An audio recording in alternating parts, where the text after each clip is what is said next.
Hi again everyone, and welcome now to what is the round 2 of the World Cup. It is the 88th running of the Ronde van Vlaanderen, the Tour of Flanders here in Belgium. There's a light wind blowing, there's blue skies, it looks like being a perfect day.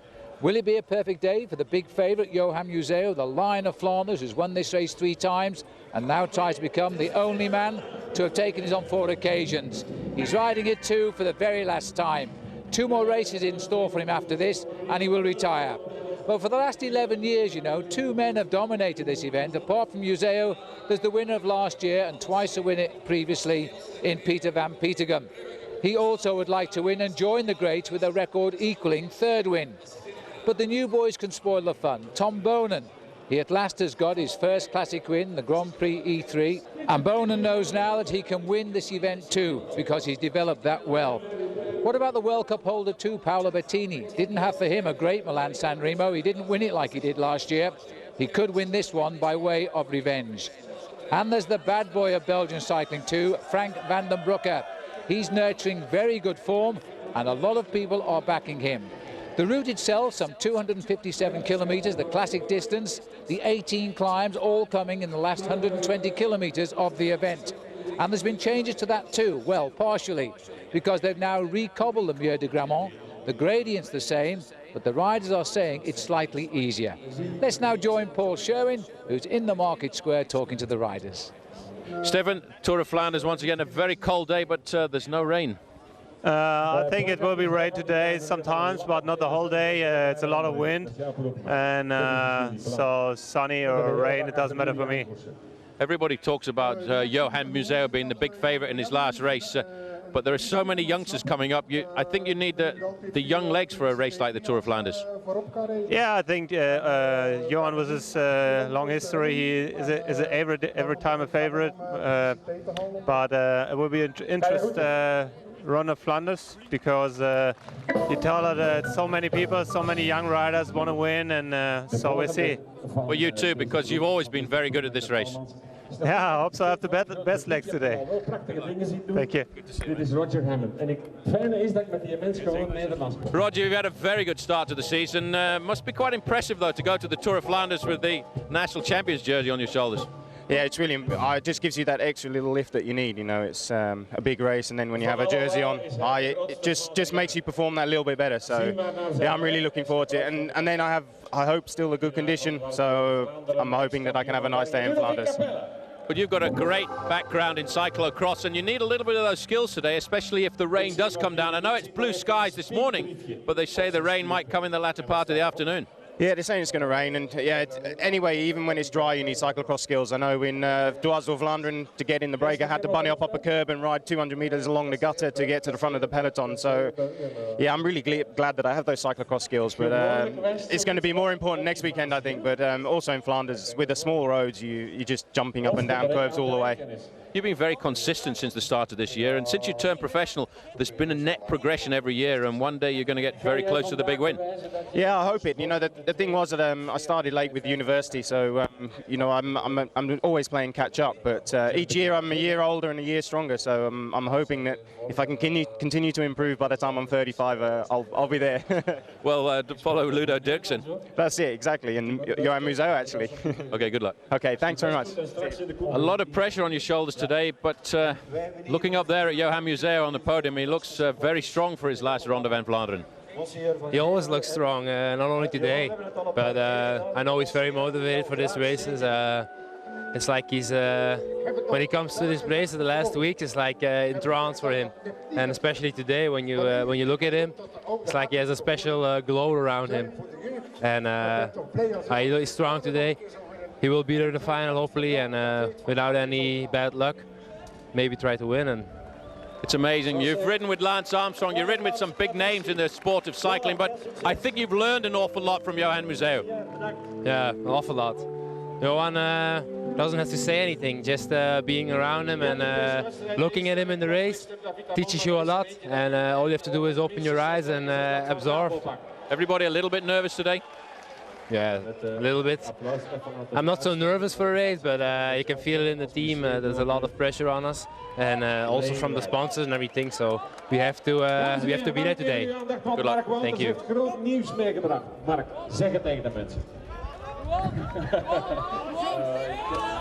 Ik heb het genoeg Nederlandse sponsor voor 3 jaar bijgetekend. Ludo Derrickson. Peter, you seem pretty relaxed before the start of the race here.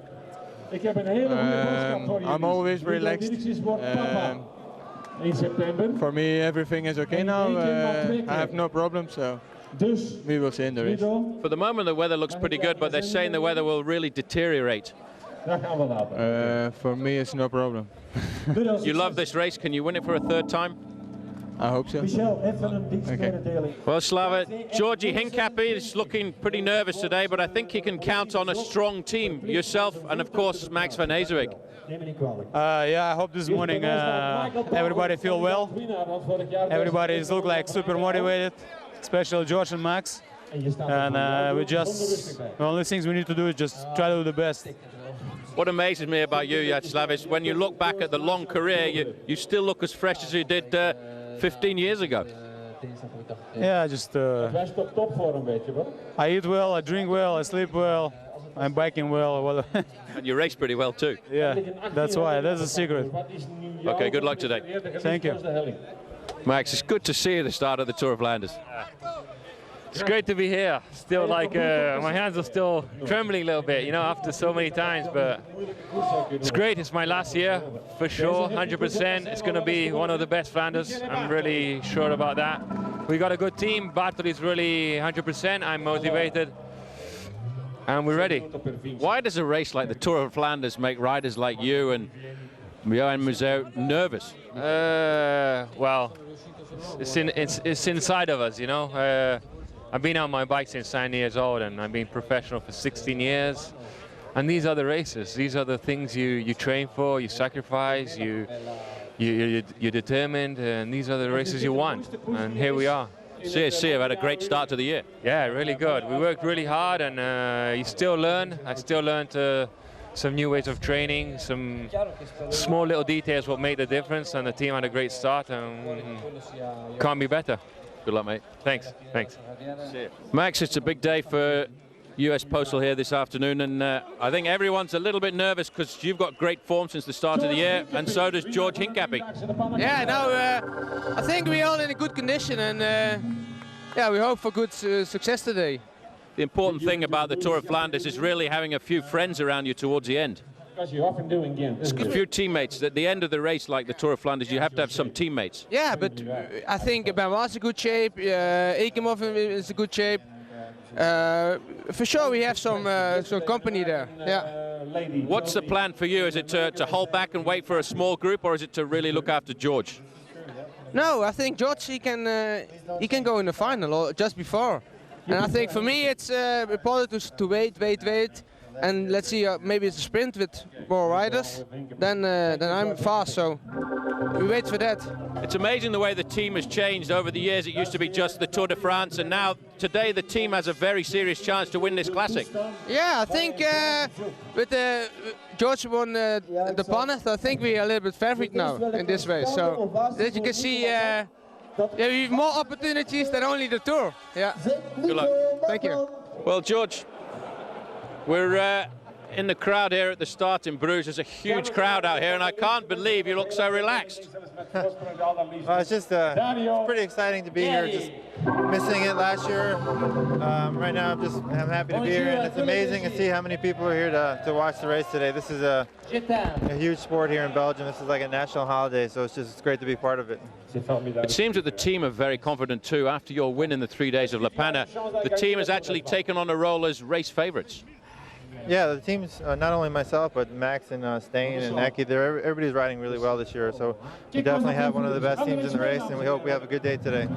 We always talk about US Postal Service as being a team for the Tour de France, but here, today, going through the Classic season, US Postal is a team for the Classics as well. Yeah, the team's gone a long way, and we've never had such a strong team in the Classics. Okay, good luck today. We'll follow you. Thanks, Paul. Paul, how are we going? Trying to find O'Grady, but it's like total chaos here at the Tour de Flanders. Every year when we come here, the riders get changed about 1 kilometre away, and then we've got to run around to try and find them. It's madness.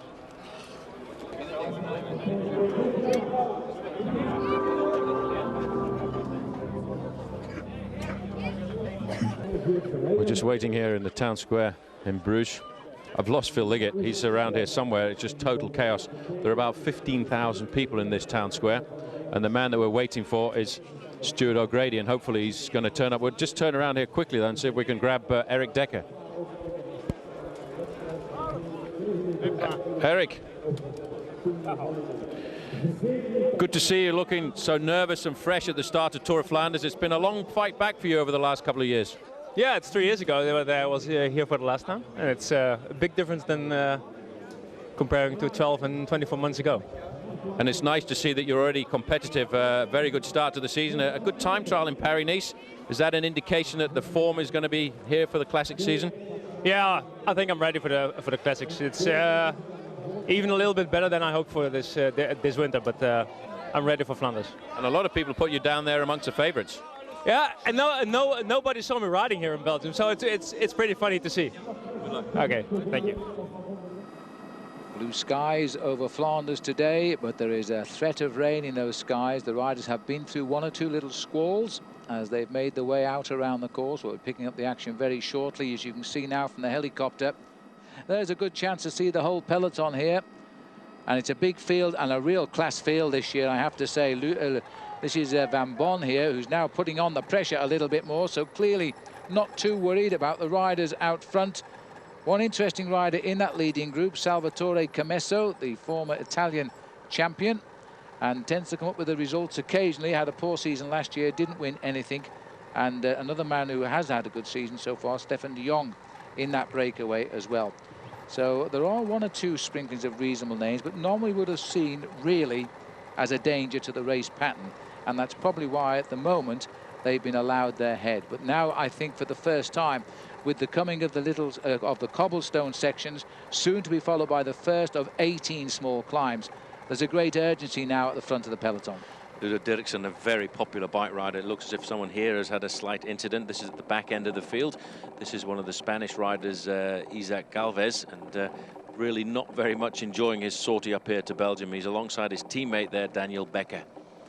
You can see this is the place not to be in a race like this. A lot of orange jerseys at the back. This is the Euskaltel-Euskadi team, the Basque team, who are much better suited to the big mountain passes. But at the front end, you can see, Phil, they are starting to appear, the big names of this race. There on the right-hand side in the Italian national champions jersey Look at the way he's riding. Bettini. He's a great bike rider. You know, he's a small bike rider, but he's the bike rider who's got a great amount of agility. But to him, I think today he'll be dedicating his race here to his team leader, Johan Museeuw, who's riding the Ronde van Vlaanderen for the very last time.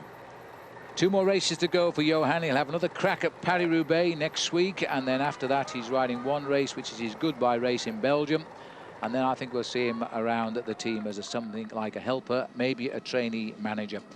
In that breakaway there is one American. Tony Cruz is there. He's the only pure English speaker in that leading group for US Postal, and a rider who's looking very, very fit these days, and I think that we could have expected him to have been sent forward by the team to control any early moves. Well, that will have been the job of US Postal in the early part of the stage. There's no need to try and keep the race together. What you have to do is send riders into the breakaway, and they've done very well by sending 2 riders up there, because Benoit Joachim is in there as well. Joachim, I think, really enjoying the early part of the season. He's a rider who should do well in a race like the Tour of Flanders. But his job in this breakaway is not to contribute at all to the acceleration of the group, but basically to make sure that if he can slow it down. There's a crackling on the radio coming through to us now saying there's been a crash. There will be lots of crashes on the approach here to the climbs, because a lot of these riders will take risks to ride in the first 15 or 20 places. And this is why the strong men now the race is entering deepest Flanders with the narrow roads and the sharp corners and the hills, will want to stay near the front, and that's why we're seeing the champion of Italy in our picture at the moment, dead center in the green top jersey, Paolo Bettini. Now this may be a replay of the crash. A little bit of bunny hopping there for you to show the skills of these bike riders. Over the years, the Belgians have been the champions of the Tour of Flanders, and of course the Belgian people lacking that one big superstar since the great halcyon days of Eddy Merckx. Max van Heeswijk moving up to the front, a Dutchman on the US Postal Service team. I think Max has really come to fruition this year. He's had a marvellous start to the season. He's really flown the flag for US Postal in one or two of the early season events, and he's proved that he's got a very good sprint. But he enjoys these races, and I spoke to him just yesterday in the streets of Kortrijk, not too far away from where we are here, and he said it doesn't matter what the wins are that I've had so far this season, the racing really begins today, and I think the majority of these riders feel that too. Well, he's won 4 races this year, despite what he says, and I think that's his best start ever. And let's hope that he's going to have a great season this year. He only won 1 the whole of last year, and that was the 4th stage of a small race in France. So it could be a big year for Max, and today it starts, as he says, right now. Now, notice that time gap. Despite the clear effort from the peloton, we're nudging away here. 4 minutes and 5 seconds. One rider who is in there, Paul, who's won in the past with a long breakaway, Jackie Durand. We could have bet on him going, couldn't we? Yeah, he's a great bike rider, you know, and it's quite strange that he's had a hard time having a contract over the last couple of years. Although he doesn't win very many bike races, whenever he does, they're always big ones, big monuments of the sport. And let's not forget, he's been 2 times champion of France, and as well as that, he's worn the yellow jersey. He's a man who, as a member of a team, will bring you an awful lot of publicity. This is the front end of the main field. Calming down a little bit now that we're getting off the Paddestraat. Still on the front end was the big strong man Ludo Derrickson. But I think what we'll see now is a general slowing down for the next 5 or 6 kilometers on the front end of the main field, because let's not forget, we still have got 18 cobbled climbs to go. There's 23 kilometers of cobblestones in the Ronde van Vlaanderen, but in comparison to Paris-Roubaix, the cobblestones here go uphill. They're almost a luxury too, because they're not quite as vicious and they don't bite quite as hard as the cobblestones of Paris-Roubaix, which is a week away now. But this is the big classic start of the season. Now, Peter van Petegem doing the double last year, this one and Paris-Roubaix, and I think he's hiding some very good form. We're going to find out in the next couple of hours, that's for sure, as the peloton now rethinks their situation on good roads. The next stretch of cobblestones will be in Strijpen. Now, what's happened here? Little problem at the back end of the main field here for Gian Matteo Fanini, and it looks as if that's a rear flat tyre for him, and so he's going to pull off. And the difficult thing here, you see, Phil, is the team cars are so far behind because of the acceleration of the main field going into the cobblestone section. If you have an incident like that, you can sometimes wait a couple of minutes before the team car gets up there to look after you. Well, Fanini there, lead out man for Cipollini again now in the Domina Vacanti team. Mario Cipollini, the great Italian sprinter, not here. And apparently he's not coming either, because he's been a winner in the past of Ghent-Wevelgem, which takes place on Wednesday of next week, and of this week rather now. And he's decided not to come. Now that's 1 or 2 riders in the breakaway nipping on the shortcut there. This is why you must be vigilant here, because the way the roads are made here in Belgium and the tortuous nature of this route, you've got to always stay alert. 4:14, so they're taking advantage now. That breakaway making much better progress than the big peloton. The gap is not that big, though. It's still an awful long way to go. We're looking at 124 kilometers, and that's on roads like this very easily 3 hours of racing. Once the main field starts to accelerate, as we get to the hilly section, that 4:15 can completely get wiped away in the space of around about 30 kilometers. I don't think they'll really start to turn up the gas, the main fielders, until they get to the early difficult climbs. And for me, it all starts at the Old Quaremont, which is the 5th climb of the day, 75 kilometers to go. Everybody knows that at the Old Quaremont, that's the climb that you can lose the Tour of Flanders on. It's not where you win it, because it's still an awful long way to go to the finish, but it's the first time that the main field really starts to turn up the gas. This is the first climb of the day. It's 7% at its steepest part. It really only goes up for about a kilometer, and it's not really all that much to write home about. Well, this is just a gentle warm-up to the main part of the day. Maximum gradient of 7%. 4 minutes 18 as the peloton go up to the start of the climb. Stefan de Jong, probably the most famous name in here, along with Marcus Berger, Swiss rider, as the official time, 4:18. And there is the peloton now, and they are beginning now to try and draw out.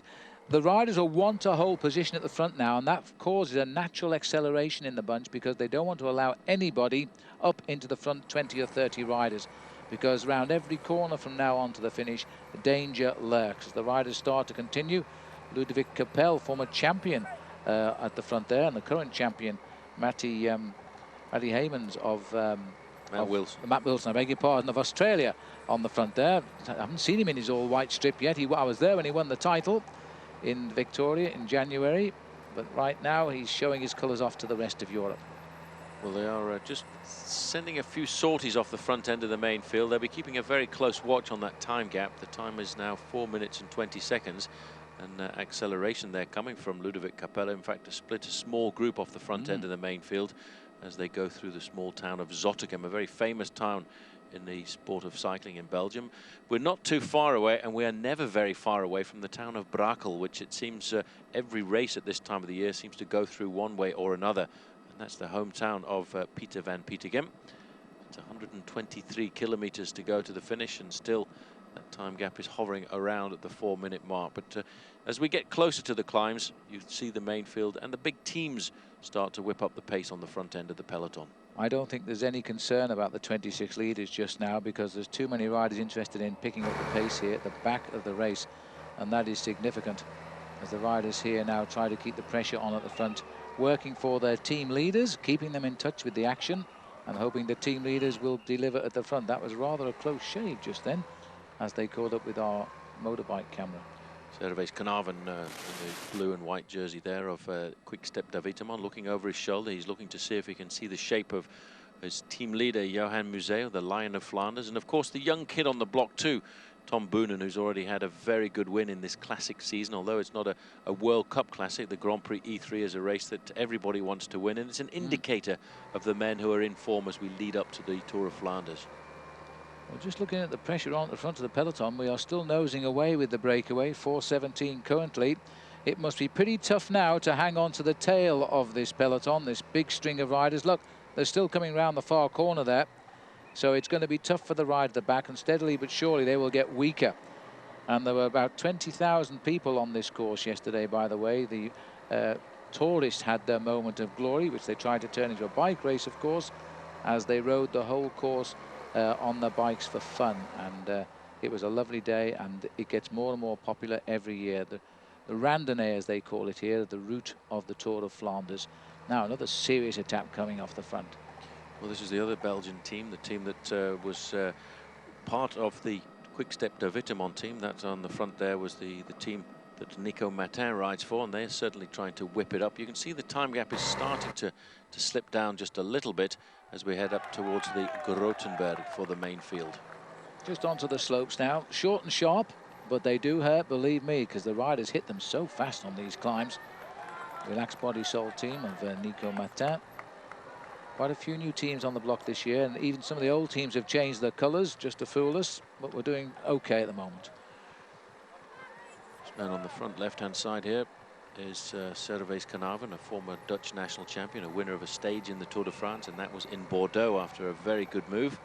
He today has been sent to the front by the team to whip up the pacemaking. He's looking over his shoulder all the time because he doesn't want to create a difficulty for his team leaders. We've got a chance here to see on the left-hand side here the Kop van der Weekstrijd, the front end of the bike race, which is still 26 men strong. But I have a feeling they seem to be losing their impetus as they head out towards the difficult section. There's Tony Cruz there, looking very comfortable in this group. He won't work too hard in this leading breakaway of 26 because his orders, I would say, are to just be there and be present in case this breakaway does survive. That's right. And his job is just to be there, just in case things go a little pear-shaped towards the end and they've got a man up in that breakaway. But he'll be very delighted if he sees the race regroup, especially if he's got George Hincapie and Max van Heeswijk at the head of the peloton. Well, everybody here trying to get things warmed up very nicely here now. A lot of pressure going on here, especially by the Italians. This looks like Ludo Derrickson's here in second place, and he is such a popular rider. I would have thought he would have been a member of that 26-man breakaway. Maybe he's looking for a result today instead of a few hours in front of the television camera with a fruitless result. There's a Bortolo rider on the right-hand side. There is Roberto Petito, and this acceleration, you can see the wind is howling across from the left-hand side there, and it really will be a big difficulty.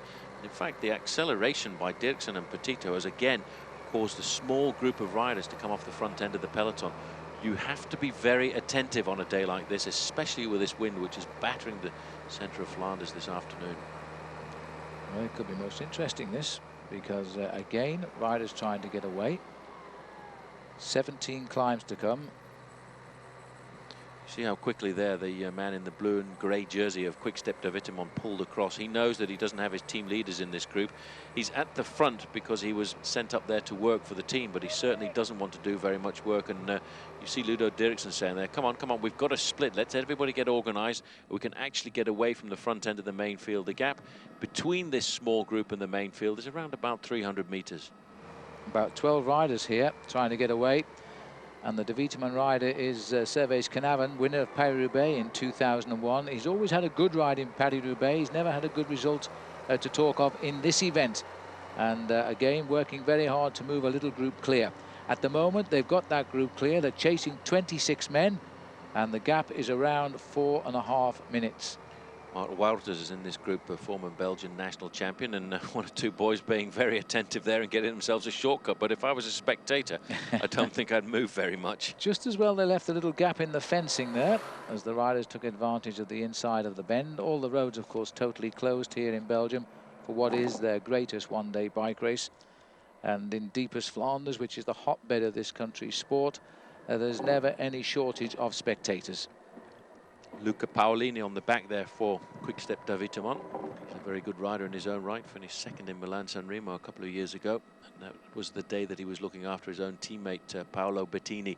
But if you look at how long that line of riders is, you will realise that the pace is starting to get whipped up. That's the small group there that was instigated by the acceleration of Ludo Derrickson and Roberto Petito. But I don't think they're going to go too far off the front end of the main field, because this peloton field now is starting to become very attentive indeed. It is a brief glimpse there of Nico Matin's got plenty of support here. And Danilo Hondo, who's on form, he won the opening stage of the 3 days of the Panna, finished second overall in that, I think, behind George Hincapie. So he's had a very good week here in Belgium and would love to finish it up with the sprint finish here. As the breakaway now getting settled in. This is the chase group here at the moment. And wearing 45 is Servais Conovan, trying to get this group away with Danilo Hondo. And all the big teams are paying attention. They know the race is never won at this early stage, of course, but this is where you lay the foundation, where you tap the strength of other riders. Derrickson is the man who really did force the issue. He's gone clear in that group. The peloton is not letting them go. They've got some teams working on the front there in that long, thin line, and they're just hanging on to about 9 or 10 seconds just now. Well, you know, that's quite remarkable. Ludo Derrickson's, Phil, he turned professional at a very late age, and he's now almost 40 years of age, and it's remarkable that he still has the power to get up there. That's the man that Belgium wants to win as well. Number 1 last year's winner, Peter van Petegem. He has a teammate looking after him. That's Wim van Savensvent, and he, in fact, used to be a very good cyclocross rider. You see how his teammate there is moving him up through the outside. There's the world champion as well. It's good to see him actually back up and racing again, because he had a very nasty incident a couple of days ago in Italy where he was involved in a car crash. Igor Astroloa. Just caught sight there of Roger Hammond, who's also marshalling the big names very well, because Roger's riding a great season. He comes from South London, and he lives here in Belgium, speaks the language fluently, the Flemish, and he's very popular here. He's a former world cyclocross champion as a junior. Now he's not going to worry too much about the first split. There might be a little more concern about this second split, because there's 1 or 2 big names in it. And so I think they'll try and keep these in their sights as we head out towards what will be the second climb of the day at Rakelberg. But there's quite a big gap between the 2 climbs that start the Tour of Flanders into the Flanders countryside. Then the hills come thick and fast. And by that time, I think they'll want to be in touch with the front group. I think there will be, because you can see with this acceleration we've already come straight back inside the 4-minute margin, and that's an indication that there's not a lot of cohesive work going on in that leading group of 26. I think, having been at the front of the race for quite some time, they're now starting to worry about the repetitive nature of the climbs which are right in front of them.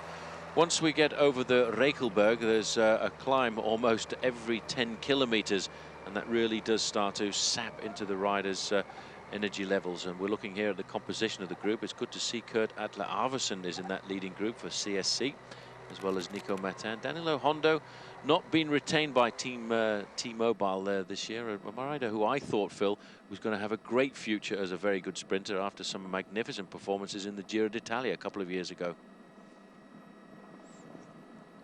That's the Just front. looking down at the leaders there. That's the main pack now at the moment.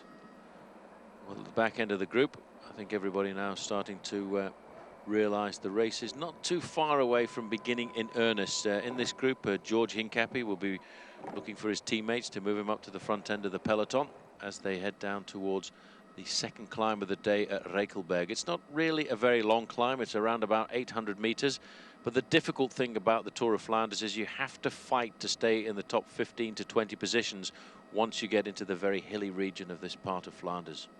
Interesting to note that Radio Saw just telling us that Luciano Pagliarini, the big sprinter there for Lamprey, has just been dropped by the main field. So pressure's on at the back now to try and bring back those 12 men specifically, and then the 26 leaders. And Ludo Derrickson's Fabio Sacchi also in that breakaway. Good sprinter if he can get to use it towards the end. Achter Volkers, this is the chasing group. They're the group caught in between the 26 men at the front of the race and the main field. Mark Wouters there in the orange jersey of Rabobank, and you just caught a quick glimpse of Arvidsson in the black and red jersey of CSC. We're moving around the towns here as we head up towards the next climb of the day at Rakelberg. The time gap has come down pretty rapidly. There's another crash in the main field. Well, that looks to me as if that was Christian Morini, the rider from Alessio, down on the ground. Well, look, Marcus Lundqvist also went there for Alessio. Is that Lundqvist? Yeah, that's Lundqvist, I think, Paul. Yeah, yes, it is, it's Lundqvist who's gone down. It looks as though he's landed pretty heavily on his head there. Let's hope he's okay. He's a bit stunned at the moment, though. Let's have a look how it happened here. It's just on the right-hand side. You see somebody was involved in an incident. He probably was trying to take a few risks to get himself up to the front end of the field.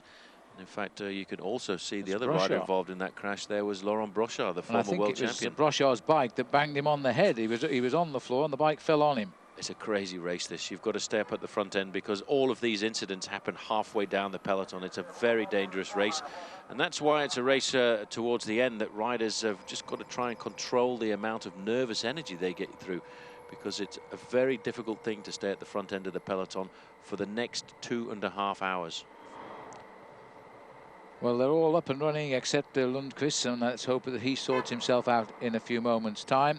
There's no doubt, though, that that second breakaway has some riders of note in there that I think the peloton would be a bit wary of, like Christian Morini, Daniel Hondo, Kurt Assel Arvidsson, former under-23 world champion, Servais Conovan, Derricksons, Mark Wouters, Cedric Hervé. Those sort of riders could be a danger if they can stay away, but it's unlikely at the moment.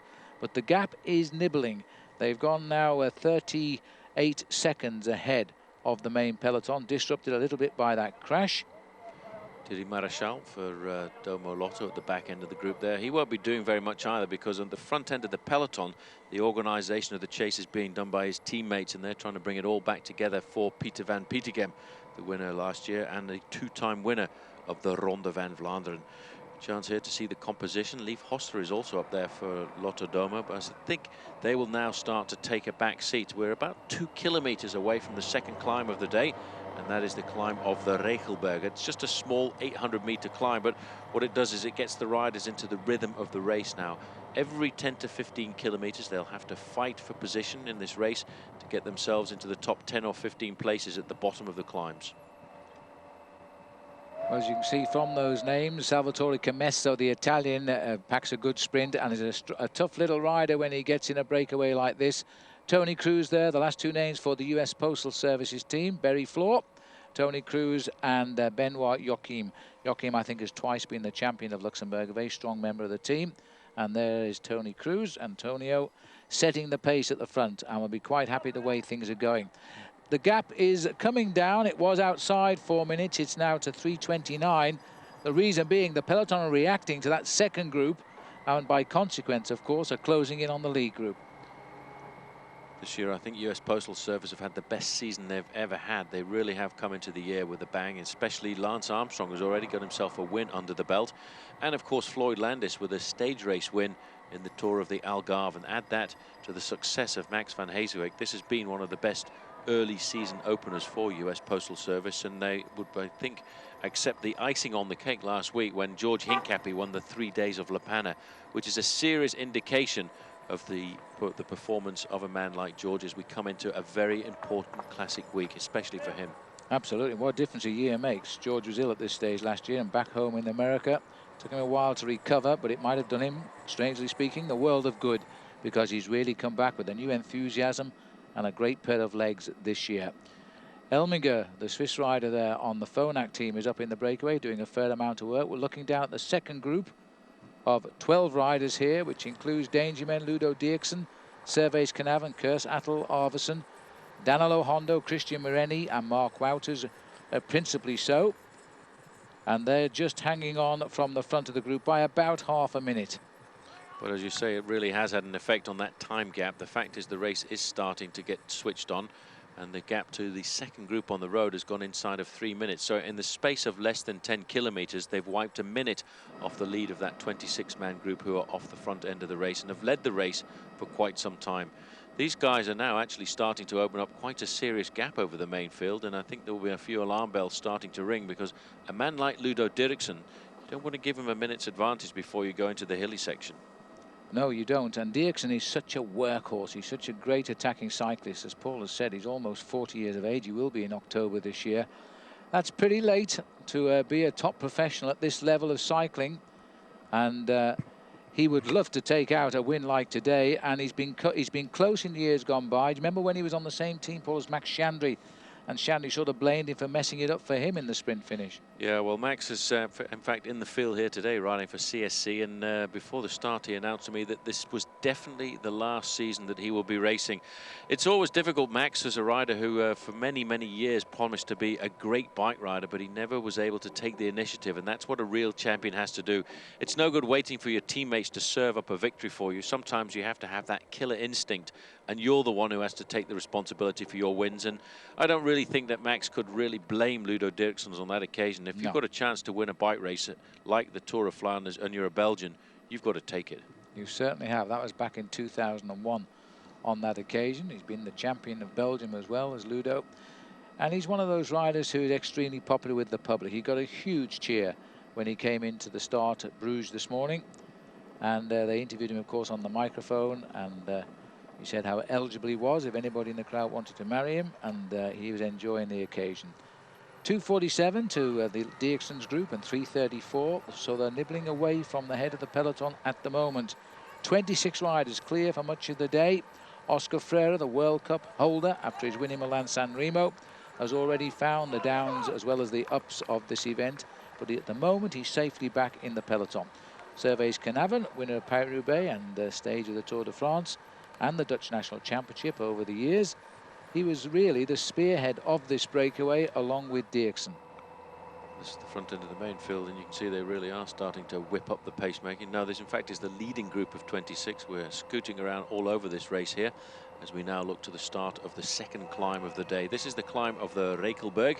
It's 800 meters. They go up only 32 meters. It's a climb which has an average gradient of 4%, but in fact at the bottom it kicks in at 9% at one stage. Yes, for the experienced bike riders, I will tell you now, this race is about to begin, because this is the second of 18 climbs. They soon will be coming thick and fast. These are the weakeners out in the country, as it were, before they come into the roads right in the heart of Flanders and eventually making their way down to our commentary position here in Meerbeke, which is a suburb of the town of Ninove, which has been sponsoring this race finish for quite a while now, and I believe is going to continue. The gaps coming to you as accurately as they change on our GPS system. And just looking at the bunch here, there's nobody overworking here, just trying to keep the tempo. They know they can't give it all just yet, because if they do, then they certainly won't see the finish.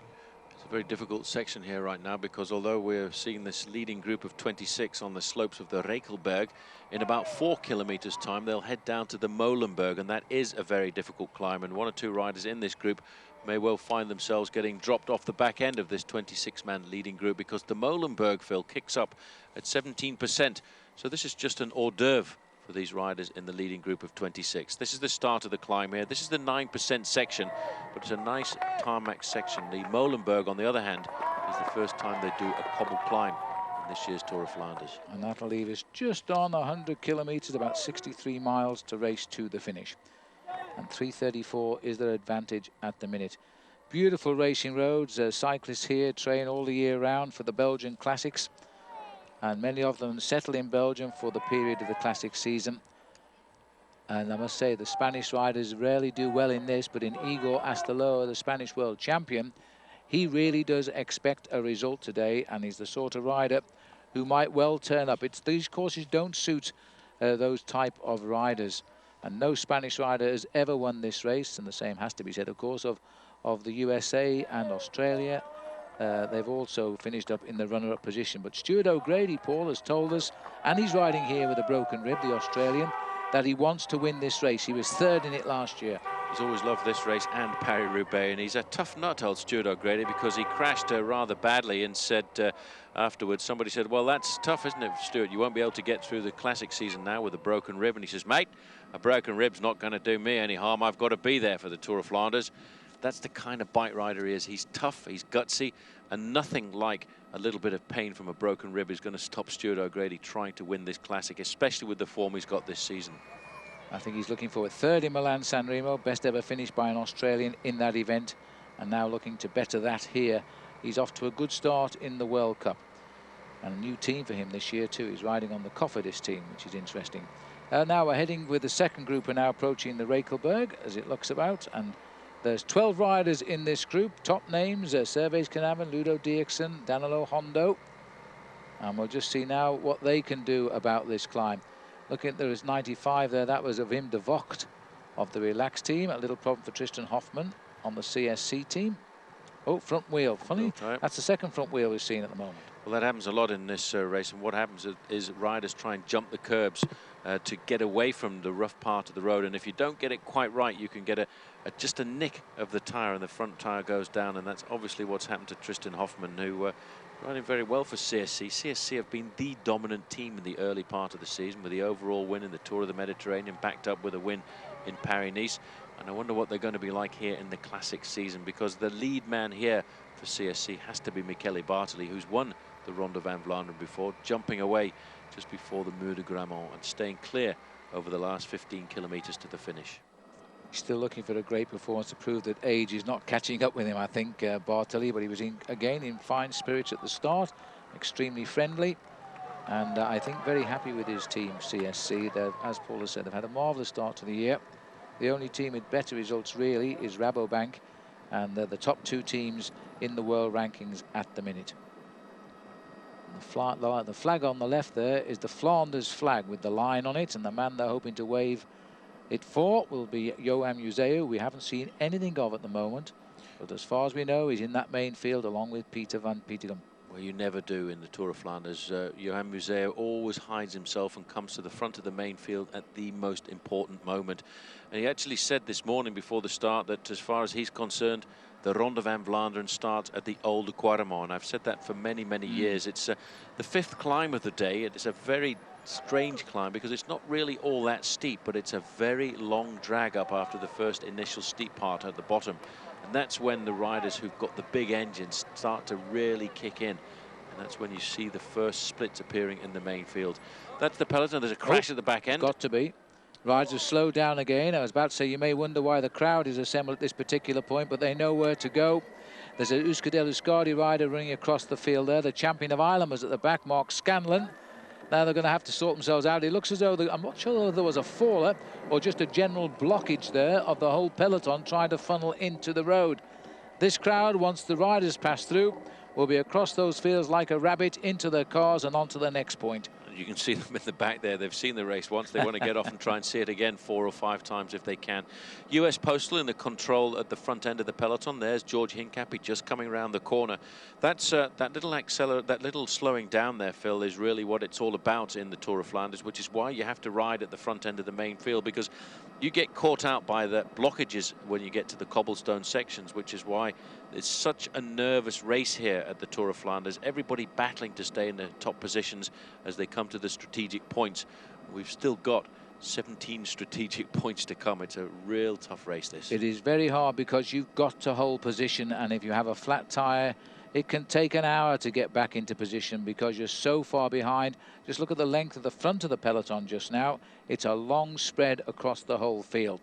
They are coming back, 2:42 now. I'm not sure, but I think we may have wiped out those 12 riders. I think we picked them up. Oh, have we? We'll check them out as we move along the road, but they're not very far in front. We're certainly closing down on the 12 riders or so. This is the Kop van der Wegstraat, the front end of the race, and these guys are really starting to get nervous. They're on the big, long, straight piece of road, and shortly they'll take a right-hand turn. gap down to the second group is 2 minutes 42, and the main field at 3:16. It's come down quite dramatically over the last 10 kilometers. They're now looking at the start of the Molenberg. It's a long climb, the Molenberg. It's the most difficult climb they've had so far. It kicks up at one stage to 17% in gradient, and it is a very difficult cobble climb. And I would think one or two riders in this group are starting to worry just a little bit about the fact that we're still 103 kilometers to go to the finish. Yes, and the pressure really has been on since we started to get down into the Flanders countryside. A lot of hard work being done now by the chasing groups. Not so many willing workers in this leading group, which is not a good sign, really. There's Elminger coming through in the yellow and green colours to do his little turn at the front. He's the only one in there for Phonak. Team which gets its ride in the Tour de France this year for the first time, headed up by none other than Tyler Hamilton, who finished 4th in the Tour last year. Change of teams for him.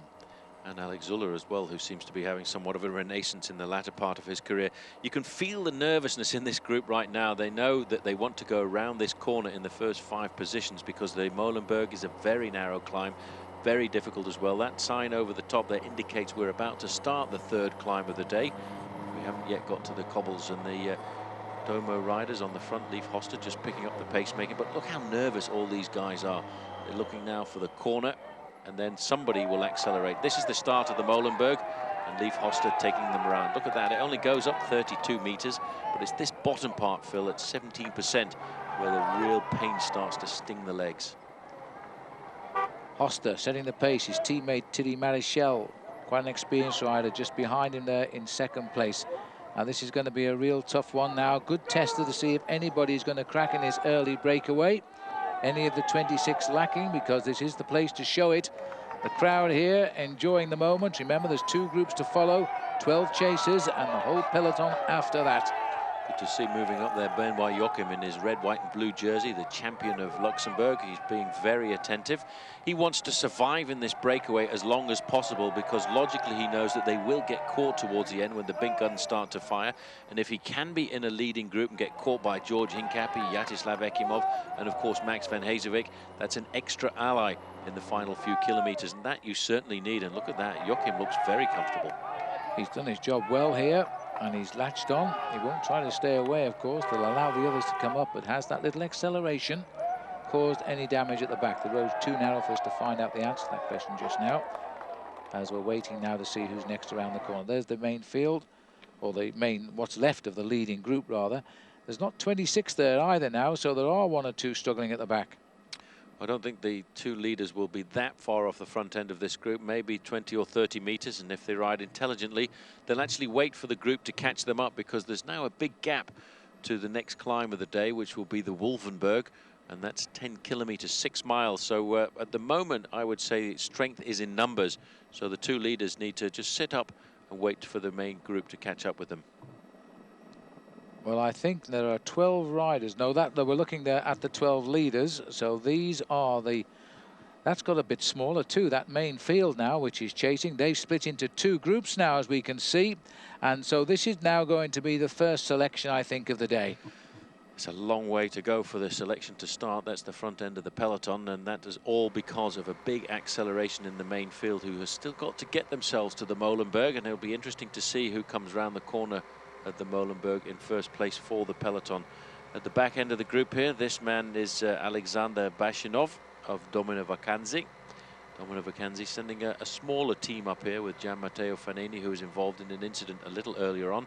And it's good to see that Giovanni Lombardi has moved back across to that team to look after Mario Cipollini. But I wonder if we will see Mario Cipollini at the start of the Tour de France this year, Phil, because he doesn't really seem to have got the gear going over yet. No, he doesn't seem to have the form that he's had in the past, but let's hope he's probably adopting the other attitude now, is to keep his form down a little bit, prime himself in the Giro d'Italia, which I think he must drive because of the pressures from that country of his homeland, and then hold it for the Tour de France, because he has promised the organisers that he will finish the race, and he's never done that before. I think he's ridden it 8 times, I think, and he's never once finished the Tour de France. But he has worn the yellow, he has worn the green, and he has won 12 stages. bad performance. This is the main field. This is why you have to ride at the front end of the peloton here at the Ronde van Vlaanderen. If you're at the back, you actually have to queue up to go around the corners, and it's so very difficult to slow down and accelerate. Champion of Ireland on the back here, Mark Scanlon, and you can see he's a long way from getting himself to the front of the peloton, who are already round the corner and over the top. Yes, it's not going to be easy for Mark. Now, I think we've got 4 groups on the road here, and the pressure is really being applied. This is Mark Wouters tagged onto the back of the second group of 12. So the chase group is now up and over at 2.5 minutes. Here they come. And then we're going to see the peloton itself split into 2 parts. And they're not that far behind. We're waiting for them to show around that bottom bend, but there is still a very appreciable gap here. Here they come. Now they're in determined mood, and you see they're already splitting up. It'll be interesting to see now who applies the tourniquet on this climb. It's only climb number 3 of 18.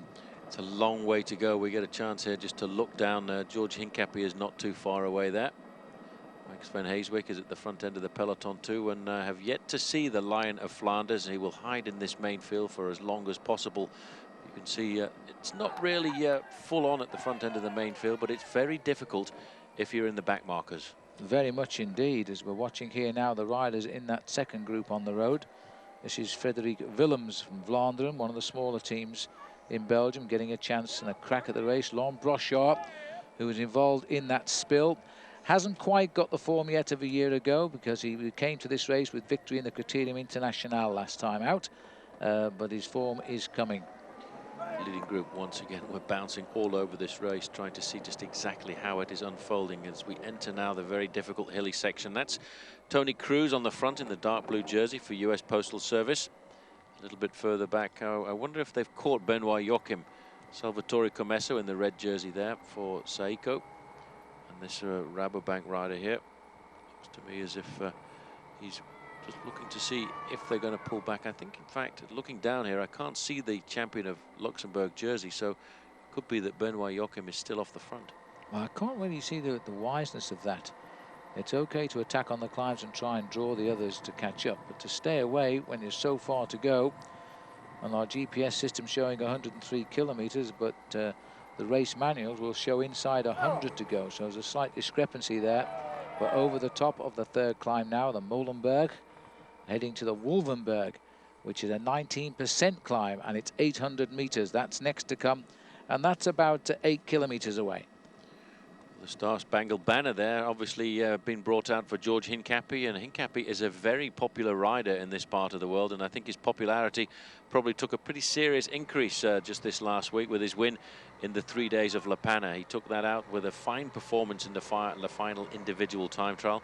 It's a race, in fact, that George has threatened to win for the last couple of years, and I wonder if that will give him that slight relaxation as he comes here into the Tour of Flanders and Paris-Roubaix, 2 races which I believe he has the physical capacity to win, and maybe it'll be this year. Well, it would be a very popular winner, as Paul said, even amongst the Belgian people here. And George, they call him Hincapie, slightly different pronunciation to what we call him in American. And he says he's become used to it now, and he's very happy for people to call him Hincapie. Hincapie, Inky Pinky they used to call him as well in the early part of his career. But I tell you what, he is a phenomenal bike rider, and the performances he's put in the Tour de France over the last couple of years to help Lance Armstrong win that great race 5 years in a row has been remarkable. He's a man who, if you look at the huge carcass that he's got, shouldn't be able to get over the big mountain passes of the Tour de France, but he pulls himself inside out to look after Lance Armstrong in those very difficult days in the month of July. But he has the freedom here for a week to ride for himself, to ride the Tour of Flanders and, of course, Paris-Roubaix, which he really would like to win one of those. And let's not forget, he won Ghent-Wevelgem a couple of years ago too. Oh, there's no doubt, with the right luck, he can certainly win the Queen of the Classics, as they call Paris-Roubaix, the race at Easter time. It's not always at Easter time, but sometimes it is, and on this occasion it will be, of course. That's the group that's caught in the middle there, and they're caught at the moment in no man's land. They've got a good advantage over the front end of the main field, and it's up to around about a minute's gap, and that's rather a strange system for the main field to shut off. As you look at the main field here, they're bunched all over the main field, and there's nobody chasing. They're in fact almost slowing down here, and I think that is because we've been over 3 difficult climbs, including the Molenberg, but now they realize they've got around about 25 kilometers before they get to the old Quaremont, and that's where I think we'll see the next big acceleration come into this peloton. Well, the peloton are slowly but surely coming back to the chasing 12. 2:27 it is between the peloton and the leaders. And it's all going to come back together when this road goes into its worst stretch. And it could all happen on the old Quaremont, which is a 1,500-meter climb with a maximum gradient of rather goes up 1,500 meters of cobblestones as well. It's 2.2 kilometers long and narrow, perfectly straight, and a real grovel. Big long section of cobblestones that we're here on. This is the cobblestone section of Mater, and previously known as the Wolkenberg, although it's not a hill. It's on the top of a line of undulations just outside of Oudenaarde. There's a lot of discussion going on at the front end of the group here, Phil. Everybody's looking for somebody to do some pacemaking. I'm looking to see there, you can see just in the middle there the champion of Luxembourg, so that group has been brought back. Yeah. I think in this instance that was the best move to make, because you don't want to try and ride 100 kilometers to the finish of the Tour of Flanders in a small two-man group, especially with the wind blowing the way it is here this afternoon. There's not a lot of pressure on in the front end of this group either, so I think these guys are now starting to realize that the main field, once they turn up the gas, can pull them back very quickly. Yes, just looking there in the peloton, I'm not so sure there's even 26 riders left here now. We've got rid of one or two, and I think in the background there I could see one or two chasers. 2:26, 2.5 minutes. They've got this lead group, I think, pretty much under control. There's Benoit Joachim coming up to the front again, for some reason pushing the pace once more and going to cause a reaction from the group. Well, he just wants to lead out and ride these cobblestones at his own pace. It's a lot more comfortable. There's Rolf Aldag in the pink and white jersey of T-Mobile. They will be thinking about their man Stefan Weserman, who's ridden very well in the Tour of Flanders in the past, but was involved just a little earlier in the day in an incident when he found himself on his backside on the side of the road. Stefan de Jong on the front in the orange and blue and white jersey of Rabobank. But there's no real pressure in this leading group, Phil. I think they've realized that they've not got the big time gap that they needed if they wanted to win this race here this afternoon. And very rarely does the breakaway succeed, but it did a few years ago when a man by the name of Rennie Martens got in a group like this, and they never were able to get pulled back by the main field, and that was because of the marking of the big contenders. Nice steady work being done here as they all come through. Stefano Zanini, probably the most experienced man in the breakaway, is in the leading group. These are the chasers now, the Achtervolgers. This is quite a serious move here. That's Ludo Derrickson on the left-hand side. Roberto Petito is in this group. Servais Conovan. These are not the big heads of state, but these are the kind of riders you don't want to give a couple of minutes advantage to going into the early hills. Wouters there with the champions of Belgium bands on his shoulders in the orange and blue jersey of Rabobank. It's quite a good move this for these riders, because they're building themselves up a good 1 minute advantage over the main peloton, and that will be rather difficult to pull back.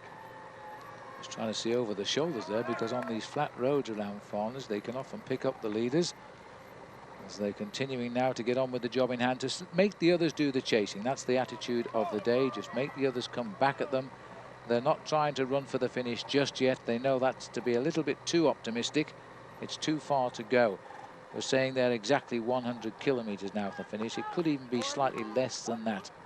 Nico Martin in the middle there. He's also seen this as a very sensible move to get himself into. There was a bit of discussion at the start of the day that there might be an illicit combine between two teams. The teams of course, Johan Museo, Quick-Step Davitamont, and the team of Relaxed Bodysol, because they all come under the same management system. And although they have said they will ride separately, it's always very difficult when you've got a similar management structure. And I wonder if we will see evidence of that a little later in the day. If the International Governing Union do see something, I feel sure Phil will take some action. It's very, very difficult to prove, of course, but they'll be watching out for it, because teams must ride independently. It's a very serious offence if you start helping another team win a classic race. And this looks to me as though it's rather lost the impetus right now. Ludo Derrickson has fallen to the back. He's off to the right of our camera. And if the locomotive's not driving, they're going to start losing ground, I think. Nico Martin, rather, just setting a steady tempo here at the front, wondering where everybody else has gone. The next climb that we're looking at will be the Wolvenberg. not a very difficult climb. It kicks up to around about 19% at one stage. But looking down at the front end of the peloton, they've certainly decided, Phil, not to begin racing just yet. I've always felt that the start and the real start of the Tour of Flanders and the action happens at the Eau de Quaremont, and I think that's going to be the same situation here this afternoon, because nobody's yet willing to turn up the gas in the peloton. And in fact, that peloton, Paul, has got itself back together again now, so they've healed the wound. It's a much bigger field. It's again between these climbs early on. It's the calm before the storm. Chance for some riders to move through and get up near the front of the action. If they're feeling the pace at this stage, like Isaac Galvez probably is at the back here.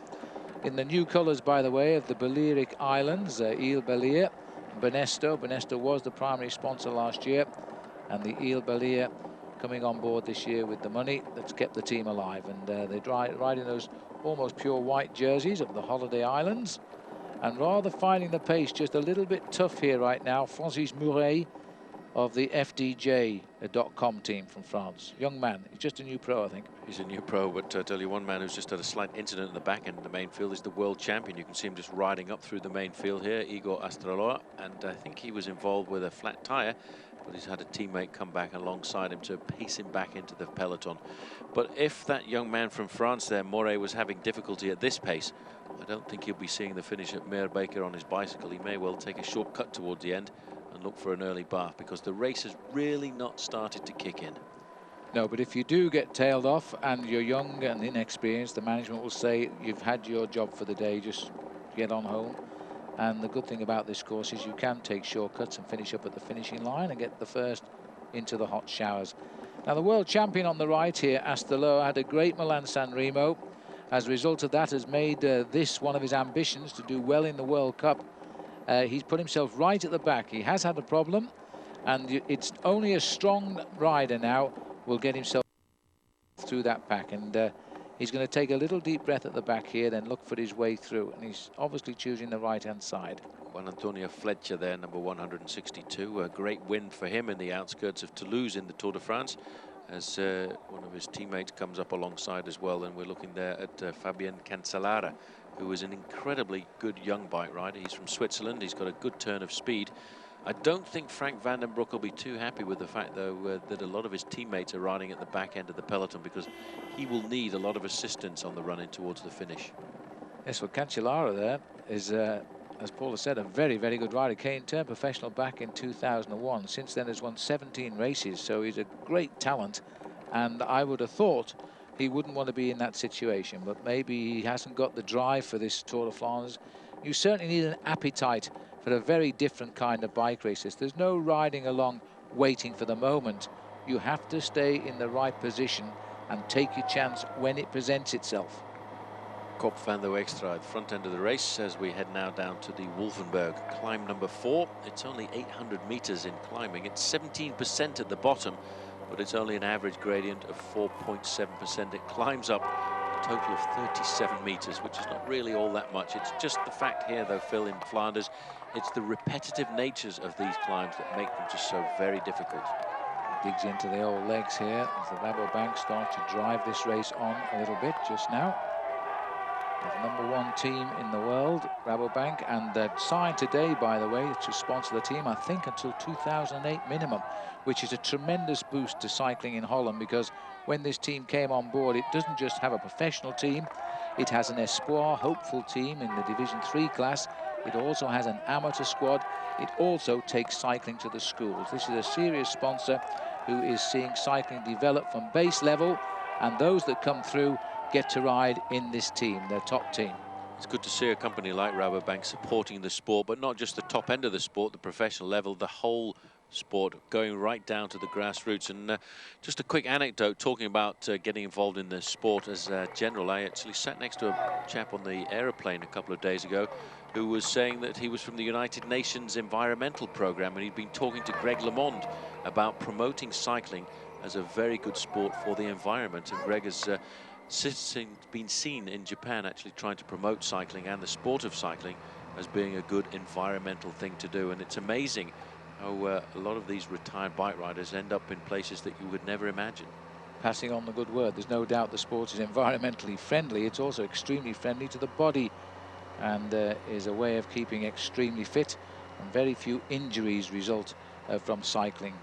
And they're looking at a couple of riders here now trying to reshape the race, but it's not going to be easy, as this race now has become pretty much a free-for-all as they try to re-establish an identity just now. Racing in, we're over the top for the leaders of the Wolvenberg. I think it'll settle down for the next few kilometres because there's a big gap now from the Wolvenberg down to the Old Quaremont. The riders have got around about 20 kilometres or so, and I think that's when we'll see the pace starting to get whipped up in the main field. You can see the crowd that has turned out here to see the Ronde van Vlaanderen. We'd been promised rain, but looking up at the skies here in the finishing area, I don't think we will get rain in the Tour this afternoon. As you can see again, this is the big acceleration in this leading group. The main field, Phil, have not yet decided to turn up the pace. No, well they did, but they've obviously got neutralised. They've all come back together. The two riders slipped off the front there, the Flandern T interim boys. There's two of them in the breakaway, and they both tried a little jump there. Jehudi Schoenacker and Bart de Spiegelaar. Two riders I don't think I've ever mentioned before in my life, young pros, and just getting a little slice of glory as they've both gone out ahead of the leading 26. It's a tough little climb, this, the Wolvenberg. It's a nice surface. This is the second group, the chasers here, the Achtervolkers. The second group, who are at the moment 2 minutes behind the leading group of 26, and that gap when they took off in pursuit was over 4¼ minutes. So the race is starting to come back together nice and slowly. And there's a flag here you don't see very often in the Flanders. That was the Breton flag at the side of the road, obviously here to support the French. Well, the French don't ride too well in this race. They have won it, but not very often in the past. Just watching the champion of Scandinavia there, Kurt Aptel. Yep, change of wheels here for the boys from Seiko. And it looks as though Casagrande is the rider pushing off his teammate, which will be Mirko Celestino. And they've definitely come here to try and protect Celestino. Quite clearly, that's an example of it. He's their man for the finish today. Well, he's going to have to get himself back into the main field, and that's another problem that you have on these very small roads. If one or two riders do get tailed off the back, you can wait an awful long time for your team car to come up and service you. And what's happened here is immediately the teammate was alongside, he passed the wheel across, and Celestino got back onto his bike. In fact, just finished second in the overall classification of the Coppa Bartoli, and he really is the man I think they'll be counting on here this afternoon, as well as, of course, Dario Pieri. Yeah, but they did say in this morning's paper that Celestino was the man they were looking for to get a result. He has ridden at this time of the year very well. Second in Milan-San Remo last year when Seiko had such a great start to the season, and fifth in the German race, the Hughes Classic. He's been fourth in Liège-Bastogne-Liège, so he can produce the results here, and we'll see if he gets back. It's a bit of a chase right now, but the pressure not on as it might be, so he's got a chance. This is the second group. Second position there, Servaes Conovan. Third position, Ludo Derrickson. And in fourth position in the blue and white of Fassa Bortolo is Roberto Petito. I get a feeling that the order has been given to the teams of men like Frank Vandenbroucke that they don't want this breakaway to succeed. That you can see that Servaes Conovan for Johan Museo is not doing very much as we get into the Kattenberg cobblestones here, 1.2 kilometers in length, slightly downhill, reasonably fast. As you can see on the left-hand side, Ludo Derrickson really does enjoy the difficult road surfaces. Kattenberg, the Cat's Mountain, I guess it means, but the riders here on the flat over the cobblestones, short stretch of cobblestones, as we're heading off now towards Kleisberger. And then after that, we'll be on to the climb of the Old Quaremont. 2:10, the gap is under control, that's for sure now. This is the second group of 12, and there must have been another slowing down here. This is the big danger at the back of the race. It's simply the big peloton having to funnel onto the climbs, and the Euskaltel rider there sitting at the back is Erizia Aramburu. He won't like this sort of course, will he? Oh, Pavel Padrinos is at the back end of the main field too, one of the big domestiques of US Postal Service, a man we see very much of in the Tour de France, and here I would have expected him to be closer to the front end of the pack, because he's here to look after the man by the name of George Hincapie, who fortunately so far doesn't seem to have been involved in any of these incidents at the back of the bunch. Little glimpse there of 118, that's Matty White, the Australian on the Cofidis team, also at the wrong end of the race right now. As we're getting back up to the leading group here, number 19 going through there. I think it was 19, or 79, is it? It's the Chocolat Jacques riders, a new team this year, Chocolat Jacques, and they've taken on some good riders. In fact, one of them nearly missed the start this morning, that big man, Jans Koerts, number 11 he wears. When he came to sign on, they closed the controls and the riders had just left, but he got back.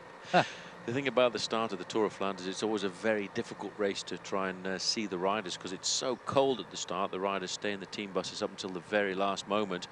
And I think maybe Jans Koerts had waited just a little too long and he wanted to come down at the last moment, keep himself as warm as possible.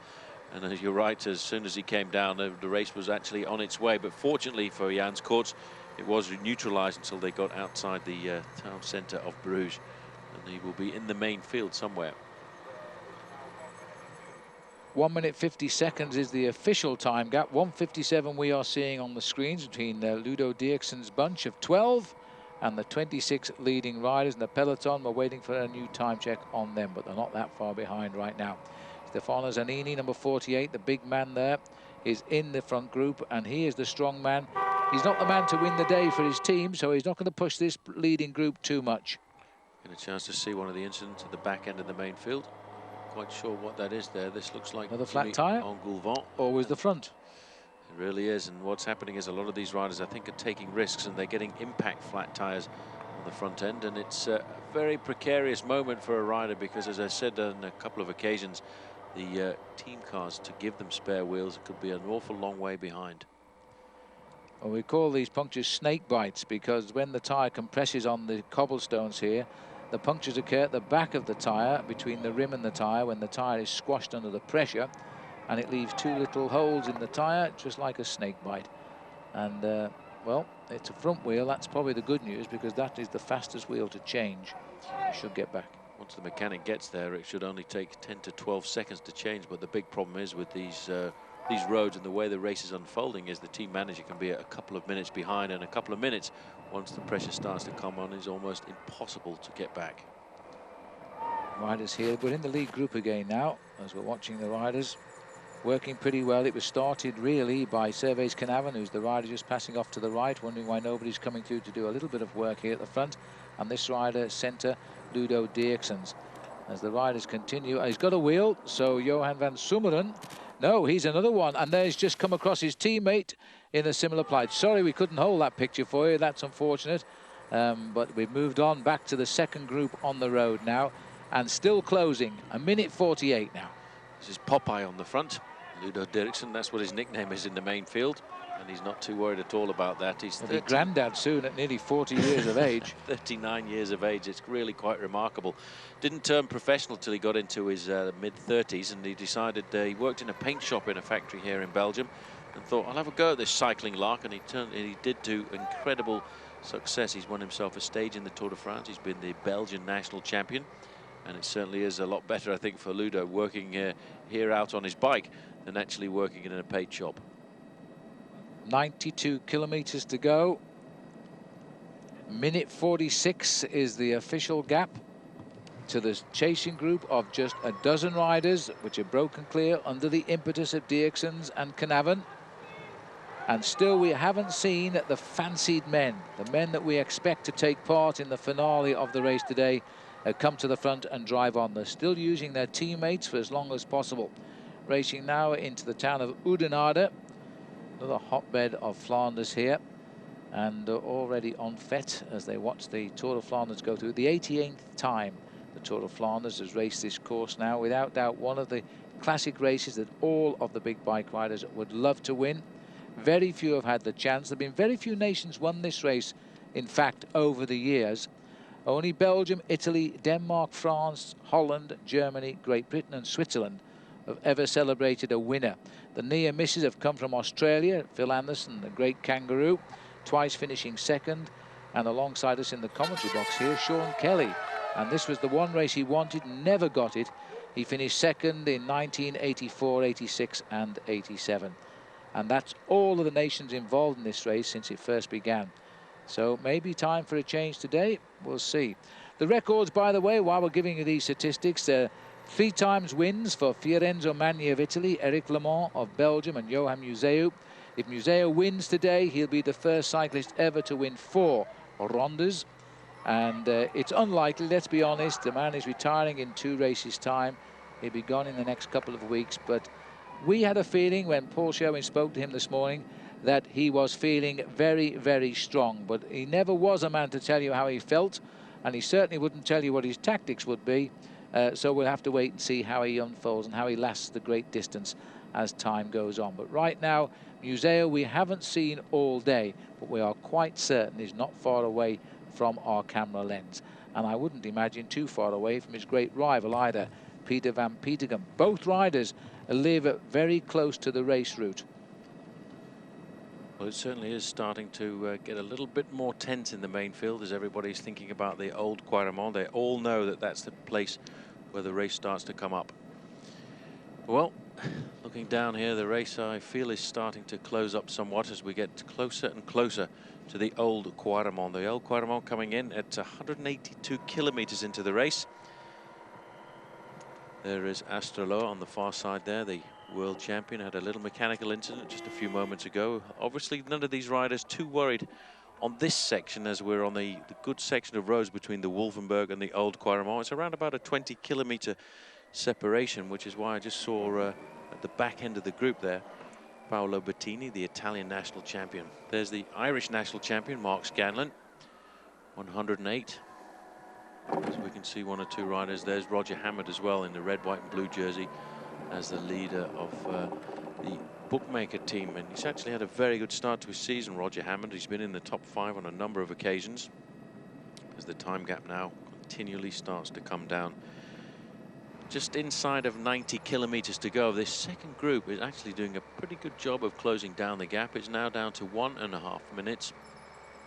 On the front end of the group there, you can see Ludo Derrickson really is doing an unbelievable job of work. He's a big, tough bike rider, and you'll see his accelerations start to come. If this group can survive until we get to the old Quaremont, then I think we'll see a real big closing down of that 1.5 minutes. There, just going through there was Christian Morini, the leader of the Alessio team, a man who's no stranger to successes in races like the Giro d'Italia, and I thought he was the man who went down on the ground a little earlier. That's the Schelde, the Escaut River, which goes right here from the heart of Flanders right up to the North Sea and comes out in the area around Antwerpen. This second group getting themselves organized. That's Jimmy Madsen on the front for CSC. They've had a fabulous start to the season as this team with some sincere domination of the early season races.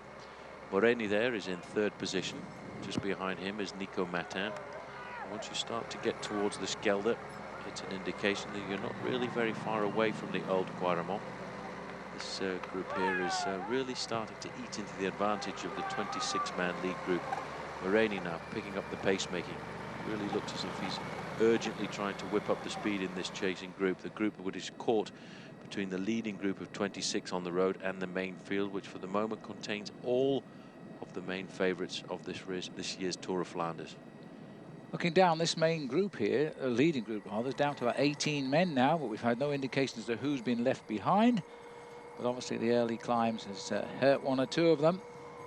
So we should see one or two stragglers coming back to the second group of 12 as the race goes on. But there's still a lot of work to be done here, and the big climbs are still to come. The riders will just not be at all confident with the way things are just now. Martin Elmiger, he's the Phonak rider, still driving on, and always bad news when the cameras pull back like this, because they're probably going to pick up the chase group as we go down. It's there they are. So that's going to be a merging of the groups, I think, and it could happen around the old Quaremont.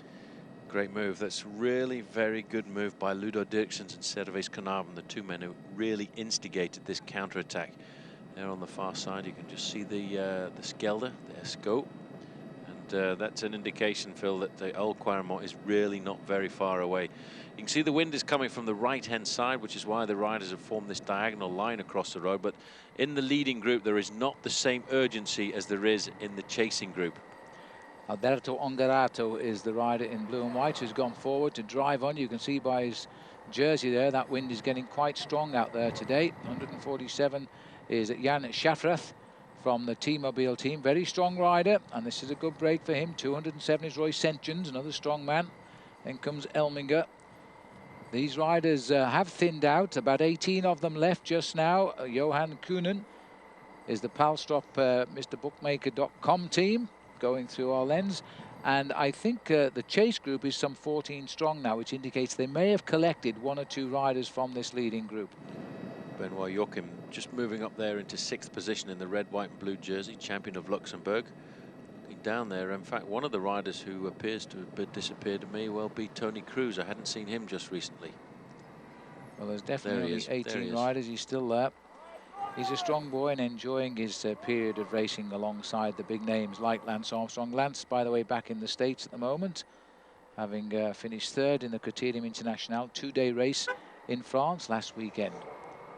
Yes, I think Armstrong now just taking a month off European racing. He will be taking part in the Tour of Georgia down in the southern state just towards the end of April, but I think the next time we'll see him on European roads will be in the early part of May. But I think he'll go away from the first part of his season, Phil, a very satisfied man, because he's already got himself some pretty serious time trial performances under his belt. But we are hearing that he wants to ride the Dauphiné Libéré, which will be interesting to see. To me, that's always a great indicator of whether or not he's on form leading up to his attempt to win the Tour de France for the 6th time.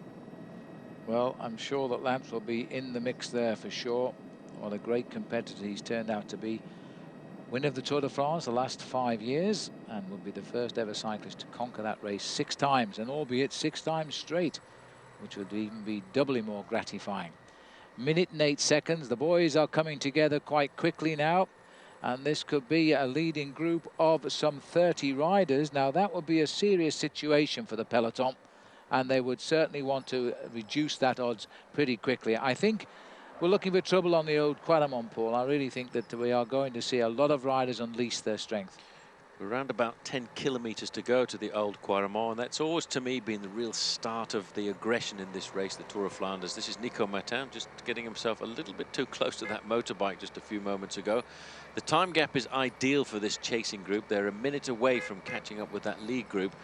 I can see a situation where it all comes together just before the start of the old Quaremont and then literally explodes once again, giving us a whole new morphology to the race. That's the leading group just there. It's not very far to the chase group containing some pretty serious second division names there. Men like Nico Martin, Ludo Derrickson, not the big favourites before the race, but the men who could cause the surprise. Jörg Ludwig here, who speaks very good English. He's a German on the Italian squad. Speaks pretty good Italian as well. Also in the group. Going out on a lone attack here. He could see that the impetus was going out of that leading group. I think everybody now is backing off just a little bit, Phil, because they realise they are about to get caught, and they realise that they need to save a bit of energy before we get to the old Quaremont. There's Salvatore Commesso in the red jersey. He's not too worried about leaping out of the front end of the main field. And in fact, Ludovic, seeing that there was no reaction, decided to sit up and wait for the rest of the group. Well, Bert Hiemstra going through on the far side for Chocolat Jacques.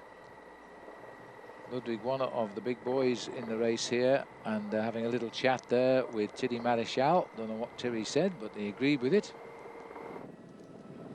They're all over the road here. There's no organisation.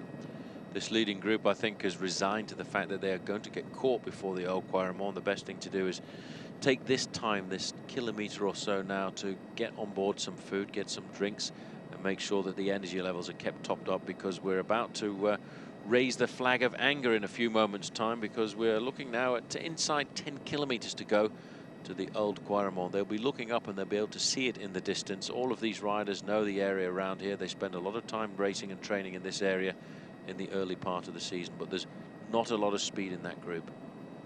Well, the wise not to throw all their eggs into one basket, because they know that they've never been given the actual lead they wanted. 6 kilometres to go now to the climb of the old Quaremont.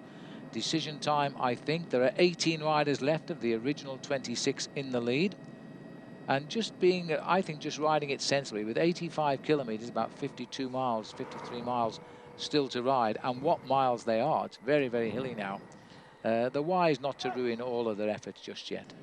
2 hours of racing and 14 climbs to go, and some very famous climbs facing up towards these riders. The old Quaremont is the next one they will come up to, but after that, almost immediately after that, the riders face the Paterberg, and then of course the Koppenberg, which came back into the Tour of Flanders just last year. Looking down here, we get a chance to see the second group on the road, and everybody is really getting quite nervous about the arrival of the old Quaremont. There's not a lot of impetus there. This is the second group, Mark Wouters. These guys are a little more organized than the leading group, but they're still having a hard time closing down that final minute, the minute between them and the rest of the group. Derrickson starting to look a lot more serious, concentrating on the job in hand, and the time gap from the race radio, Phil, is announcing that in fact it's 40 seconds, and it looks a lot less than that. There's the leading group along this long straight, and it certainly is, I would say, the moment that it's about to all come back together. The group there at the bottom of the picture is the group that contains Roberto Petito, Ludo Derrickson, Nico Matin, some pretty serious names. I think we shall see the combination of these two groups just before we get to the start of the Old Quaremont, which is an interesting climb. It starts off very steeply at the bottom and kicks in at around about 20%, but only for maybe 500 meters. But to me, the most difficult part of the Old Quaremont is the flat part over the top, which just really seems to drag on forever and ever. Looking here now as we get a chance to see the makeup of that group. These guys are all starting to get very upset about the fact that there are a lot of passengers in this leading breakaway. Cruz and Joachim, I don't think will have done too much work over the last few kilometers, because they know the race is about to reform and they need to conserve a certain amount of energy because they are waiting for their man to get back to the group. But I think the strange thing is in the development of this race, Phil, is that the main field are now 4 minutes and 20 seconds in arrears, and that is a bit of a shock. I think that's quite serious now, because we're going to shortly be together approximately 30 men with 1 or 2 candidates for final victory, who know the route very well as well. Derrickson's, this could well be his swan song at World Cycling, and if he can get into a breakaway with a 4-minute lead over the favourites, well, that man could do it. He could do it. He certainly could. And he's got Nico Matin in that group. Roberto Petito, although not a great winner, but a very strong bike rider. It could be rather a strange Ronde van Vlaanderen here this afternoon. There's confirmation of those time gaps, which is rather interesting. You can't let a man like Ludo Derrickson get such a big advantage. But let's not get too excited. We are still 2 hours of racing away from the finish and still facing up to 14 very difficult climbs, as well as quite a number of sections of very difficult cobblestones. Well, this group has done well to close a gap of 4 minutes to reach the leaders. They're not quite there as yet, but they're certainly going to try and do it. And I think they will bridge a couple of kilometers before the start of the climb of the Quaremont, and then that is going to see a new selection, I think. It certainly will. I always find it a very good climb, the Old Quaremont. It's an exciting climb. The riders get nervous when they get towards it. As we look at the back end of the group, we've just gone through the feeding section. And all of these riders know how important it is in a race like this to keep on board lots of food and lots of drink. A bit of a surprise, though, to see Max van Heeswijk at the back of the group here. He's obviously waiting to move up. That's Max, number 228 there. He's a pre-race favourite. Look at the US Postal riders at the back end of the field. I think as we get just that bit closer to the start of the Old Quaremont, they'll probably move up around the outside to try and make sure they can get George Hincapie to the front end of the race for that very strategic section. Well, we're looking for 225. We're keeping an eye on Georgie Hincapie. The women of the ladies World Cup race has just happened at the finishing line, by the way, and Sofia Zabriova has crossed the line in first place, former world champion on her own. Good result for Belgium. They got second place with Trixie Worrack, and Holland got Leontine Zeilard, the famous track rider and world champion. She got third. Miriam Melkers has finished in fourth. I must say, Noni Wood, the Australian leader of the World Cup, I didn't see her come in, so there might be a new leader in the women's events. Difficult race for the women. They started in the town of Rakel and then basically faced up to exactly the same route as the men over the last 100 kilometers. The first time I think they've had a chance to see just how interesting the cobblestone section of Belgium is. We've had World Cups for the women in Belgium in the past, and one of them was the Flèche Wallonne a couple of years ago. There's Frank Vandenbroucke a little bit further down. This is the second group. Now Nico Matin. Servais Conovan. You can see by the way he's pedaling here, Servais Conovan, he's not really too keen on having this breakaway succeed too much. He'll be trying to keep a lot of energy in the back of his pocket because he could end up having the responsibility of the team on his shoulders, and he's Not afraid of doing that. He did it in the past a couple of years ago when he jumped out of the pack and got himself victory in Paris-Roubaix. Well, you can see here that Derrickson's, he's just dropped back there, his third wheel at the moment, is anxious to get this race together, because he knows if he can reach the leaders, some 30 men out front, is going to be very difficult for the peloton to bridge a 4-minute gap, and only the strong men will do that. And they're going to have to start firing a little bit earlier than they may have planned. Weather conditions are good just now. It is windy, but the rain anticipated so far, fingers crossed, hasn't materialized, and that turns, of course, the cobblestones into death traps. Jackie Durand on the front there. He's a big, powerful bike rider. He really is remarkable. Doesn't hold anything back at all. He's obviously feeling quite confident by the fact that he's got his team leader in this group, Ludo Derrickson. Still, they haven't managed to nail back that leading group, or what remains of the leading group. It's around about half a minute to the leading group, and I'm just waiting now for it all to come back together and then split up once we get onto the slopes of the Old Quaremont. This is the left-hand turn just in the town of Klausberg. They go along here, and they won't be too far away from the beginning now of the Old Quaremont. They're just in the small town of Berger, which is just outside of Klausbergen, the town. And if they look over to their right-hand sides just now, they'll get a chance to see the Old Quaremont looming up on the horizon. Nasty little climb. Good news is, if you're not in a hurry, there's a little coffee shop just on the top of it, but I suspect nobody will be stopping. I doubt we'll ever see it either, because the crowd will be quite big on what is a narrow climb and quite steep. When they cross the town square at the top, there's a bit more room for the riders. And this breakaway, they're making a meal of closing the final 30 seconds, but it won't be long before they all come together. Whether they'll ever continue as a main field because of the climb, we'll have to wait and see. But there's no doubt now that this front group is going to dictate the race, at least for the next 30-45 minutes or so. Big acceleration here from Relaxed Bodysol. This group is thinking about Nico Martin. Nico Martin certainly in with a very good chance as well. That's Martin in about 4th position in that group. As we look at the front end of the race on the left-hand side, they're now just separated by a mere 30 seconds. Wim de Vocht is the rider setting the pace for Relax on the front just now. We've got the two teams now. On the left are the leaders, and on the right are the chasers. The immediate chasers split by just 30 seconds. And if they come together, it's going to prove a very interesting pattern today, because all of the big names we've been sporting all day, we haven't mentioned them at all just yet. Kurt Attel Arvidsson there looking for some food. Surveys Conovan is in that chase. There's the official gap, 33 seconds. Here comes the scurry at the back of the bunch now. And there's a little change of partnerships. As you said, Paul, there's one or too many US postal riders still down the back here. That's Stein de Volde, a new rider for US Postal, learning the ropes in his first Tour of Flanders. 3rd year as a professional. He used to ride for the Flandern team, and he was brought in, I think, because of Dirk de Mol, who'd been looking after him for the last couple of years, and they've given him his chance here.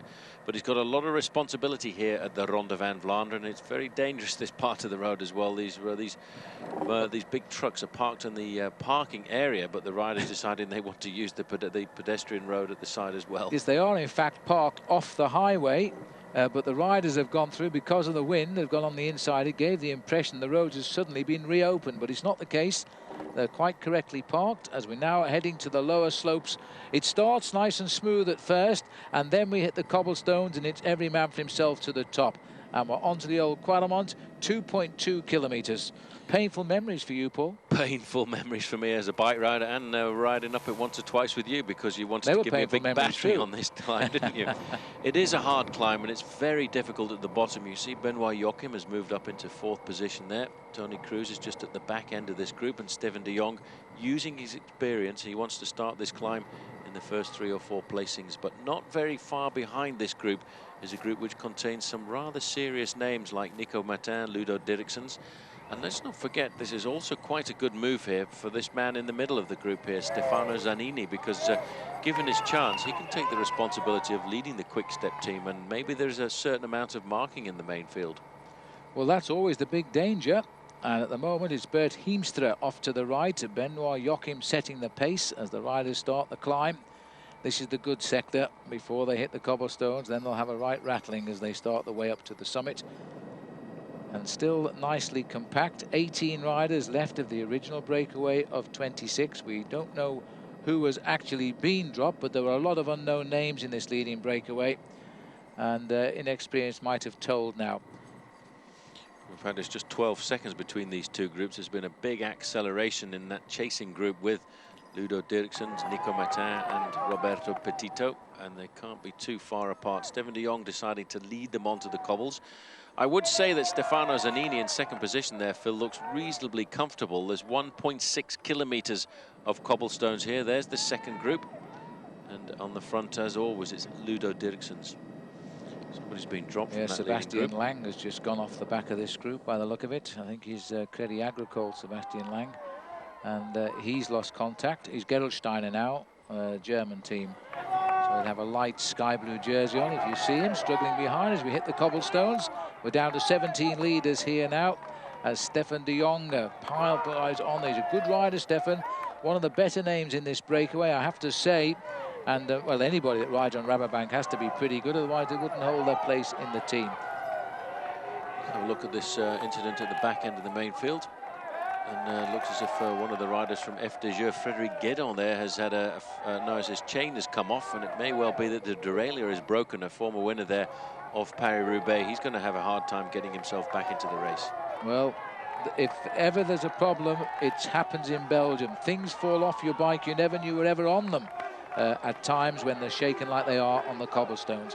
So Frédéric Guédon is at the bottom somewhere trying to sort his derailleur out. While meanwhile at the front, Adieu Brick. Well, they're referring to Brick Schott, sadly, who has died this year, and Brick was one of the stars. He was the original line of Flanders, and he passed away this year. He was around for an awful long time in the sport, and in fact he shares the number of podium places with Johan Museo. He climbed onto the podium of the Ronde van Vlaanderen on 8 occasions. He was a real tough character, regarded basically, I would say, Phil, as the last of the real Flandrians. The last of the strong men, and he looked strong. Even right up to the day he died, he looked like a tower of strength. One of the hardest bike ride he was in the early days. Funny stories about Brick was he was told once by his doctor that he needed to get a little bit more iron into his system, so he took a load of nails and he used to soak them overnight into water. They would rust and he would drink the water that was left behind. Oh no, you're surely making that up. Tough man. No, the stories are there about Brick Scott, a real hard man. This is Nico Martin, another tough Flandrian. I'd say this race, Phil, with this wind this afternoon, is very far from over, because you look at those flags, this is going to be still a very difficult race over the next 2 hours of racing. Martin Elmegert now finding it a little bit tough to hang on to the tail here. But remember that the chase group is not very far behind this group now. This is the tail of the leaders. They're saying 31 seconds. I think it's closer than that as we continue on the cobblestones. You can see everybody looking for just a smooth section of road if they can. This is Rolf Aldag just on the back here for T-Mobile. He's trying to keep himself in the front end of the peloton.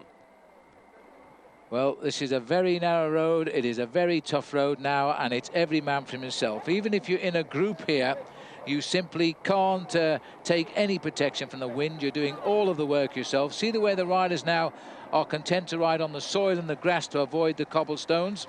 As the riders continue to move up to the front, I think it's Roy Sentjens just come through there.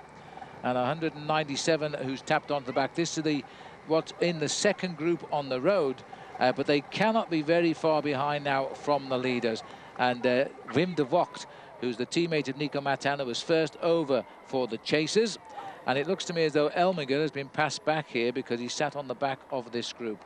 It's going to come together at the front, but the question of how many riders make it is the real question.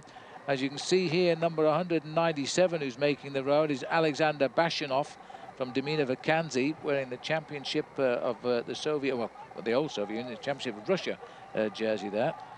Tell you what, if I was a team manager, I'd be starting to get just a little bit worried in the team cars back there, because the gap down to the main peloton with all of the race favourites, the gap is 4 minutes and 20 seconds, and I think they'll be a little bit surprised by that, because it's rather a strange Tour of Flanders which seems to be developing in front of us. We've seen this early morning breakaway, which is usually standard for the race here, of 26 men getting off the front. But I think more than strange is the fact that they've let this 15-man group get across the gap, a group which contains some names which are men who are very capable of winning a race like the Tour of Flanders. And as this is the Tour of Flanders, this road that they're going onto here, by the way, is known as the Ronde van Vlaanderen Straat. Tour of Flanders Street. Well, the Belgians love their sport, and why not name some roads after their favourite race here, the 88th Tour of Flanders, the 88th Ronde van Vlaanderen, as the two leading groups now fight to merge here, and if they merge, I think it's going to really hurt the peloton. There's a lot of teammates up here, which is not going to cause a huge reaction from the back yet. But remember, we're only heading towards hill number 6 of 18. And although there's only 76 kilometers to go, there's an awful lot of work to be done. A lot of very difficult climbs. The next one in just a couple of kilometers is going to be the Paterberg, which is a horrendous climb. It kicks up at 20%, and very quickly after that is the famous Koppenberg climb, the climb that goes up to 22%. But the surface is a lot better nowadays. It was taken out of the Tour of Flanders because it was regarded as almost impossible to ride up. But since they've relaid the cobblestones there, it's passable.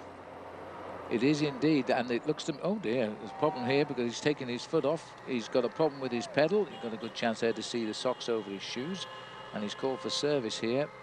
This is the relaxed rider, Nico Martin, who was first over from the rest in the chase group there. And just zooming through on his inside, Cedric Hervé, also part of this chase group, which is building because riders are coming back to it from the front. Something wrong with his pedal there, and it's very much a problem at the start of the season when it's so cold. A lot of these riders actually wearing over socks, and sometimes they get caught in the mechanism of the quick release of his pedals, and I think that might be what's going on here with Nico Martin. He's in the Ronde van Vlaanderen start. He's upside alongside his team car, and the team mechanic is going to adjust something, and this is always a very precarious thing to do in a race like this, and I think the race referees will be looking at this to make sure. In fact, what was happening there was his pedal was actually starting to come undone. Well, it's funny, but the pedals do tend to unscrew at the axle on those type of pedals, and they're pretty easy to screw back up again, but you've got to be quick. And there's well, that's a real sad sight, that, because that was one of the riders, Marco Serpellini from Gerolsteiner. Now he must have been going forward at the time he's punctured. Nobody to service him, you see. Now he's seen the whole field he's just left go by him, and I'm not surprised he slammed his wheel into the ground. This is the peloton now as they start the climb of the Quaremont. Looks to me as if this is the back end of the peloton already. One or two riders starting to disappear from the race here. Looks like Pagliarini at the back here. He was in one of the counterattacks very early on. And the riders now just finding the pain of the Tour de Flanders. Here because they're a part of the team, not sure they're here because they want to be at this end of the peloton. But this is developing into a most intriguing Tour de Flanders today. A lot of attacking riders. There's a lot of riders ahead. This is what's left of the front group right now. Hoster, Marichal, Zanini, Jörg Schaffath and Jörg Ludwig. There's one or two more, I think. Yes, Zanini, they said Schaffath again, so they've got one or two names. They're bringing in Elminger. Well, that's Elminger in the green shorts. So it looks like we've got 7 riders surviving, and that is all now, Paul, after the climb of the Quaremont. Just off the front is Stefan de Jong as well. He's managed to get himself over the top of the older Quaremont in good company. Now this 7-man group will be looking for some kind of reinforcement to come from the back, and I'm surprised to see that group which contained Nico Martin and Ludo Derrickson haven't yet made the junction. This is the Paterberg, and look at that, halfway up it kicks in at 20%. It's again not really a very long climb, but you've certainly got to have a bit of power in those thighs if you want to get your body over it. Well, the hills are starting to come thick and fast now, and this is where you just close your eyes and pedal as fast as you can. Cobblestones aren't too bad, but they certainly shake you up a little bit. It's not a long climb, the Paterberg, 400 meters or so, but it is a 1 in 5 or 20% gradient just ahead of us here. So the legs will take a little turn for the worse. You can see by the flags of Flanders just how strong the wind really is. The crowd here, though, will protect the riders on the climb. As we see sitting at the back, number 7 is Tiddy Marichal. His teammate's gone now, who's with him, Leif Hoster.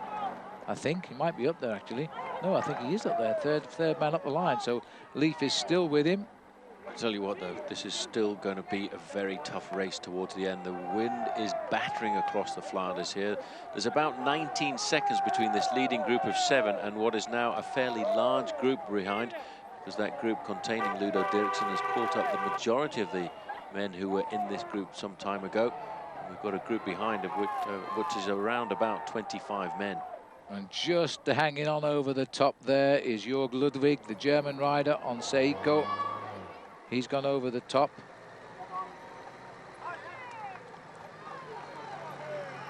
chance. If you experienced a little bit of loss of picture, we apologise for that, but ours went as well, but it's come back now.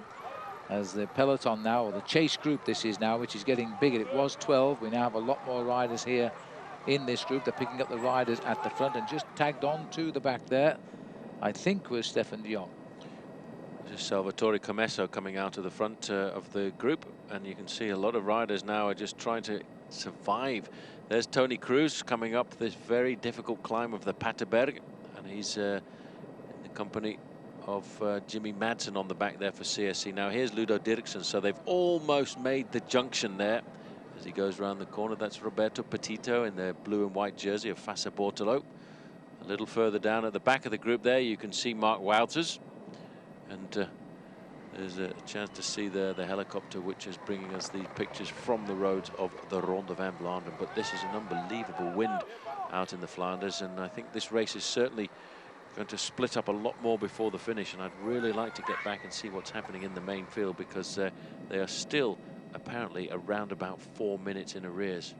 Yes, the main field is almost getting out of range of our cameras just now, and we're looking at 7 leaders, and it's only about 3 kilometers to the Koppenberg now, as they continue on these short but steep climbs, not giving the riders very much time to recover in between, because they're under pressure to try and close the gap. They really could have done with reaching the leaders before they started the climb of the Quaremont, because now a lot of riders have split up and come back from the leading group and in front, and the rest of the riders in with a chance, probably number in the region of 20, and then it's still, as far as we know, we're waiting for the latest time check, 4 minutes back across the field, and that's a long way. This is still going to be a very tough race. We're still looking at 14 climbs to go towards the finish. There's the leading group of 7 riders. This is the back end of the main field, and we get a chance to see just who is having a hard day in the saddle here. And this is Erwin Thijs on the back end of the group for the Mr. Bookmaker team. Well, these boys are doing all right to hang just now. That's what they'll be thinking anyway, because they can know where they can progress to the front of this group here. Sun is shining quite nicely, blue skies, bit chilly.